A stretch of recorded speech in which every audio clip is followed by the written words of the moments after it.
Well, the gods in the Aeneid are really interesting um, because they go back to the gods of Homer, and in some sense they're fictional. In some sense they're just characters in the poem, and we shouldn't, in many ways, expect them to be real divinities in the modern sense. But here, a Roman writer who's a bit older than Virgil, Varro, said something quite useful, which is there are three types of gods. There's the gods of the poets, there's the gods of the city, and there's the gods of the philosophers. Now, all those three turn up in Virgil's poem, but primarily they're the gods of the poets. They're recognised to be the gods of Homer. They have what people sometimes call sublime frivolity. That's to say, they're very powerful, but they don't seem to have any moral standards. They seem to do what the hell they like. So it's like kids with a finger on the nuclear button, if you like.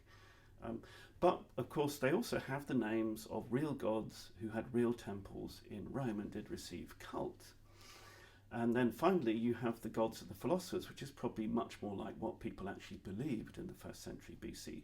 If we look, say, at the work of Cicero, who's a bit older than Virgil, but they were contemporary, we can see that educated people really did believe in some sort of divine power, but of a rather more philosophical, abstract kind.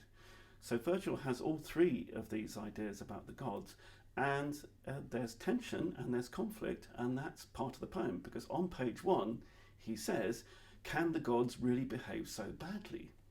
To which the answer is yes, because they do, and there's some wonderful divine characters. My favourite one is Juno, who is basically a soap opera bitch. She is like Joan Collins from the 1980s, and she behaves precisely like a soap opera bitch. She is very powerful, she has no moral standards, and she does exactly what she likes. And she's a great character. So we have to realise that being a god in an epic is not quite like being a god in modern culture. And there's a whole history of gods behaving like this, especially in Homer. And again, Homer, as so often, is the origin of this particular colouring in the poem.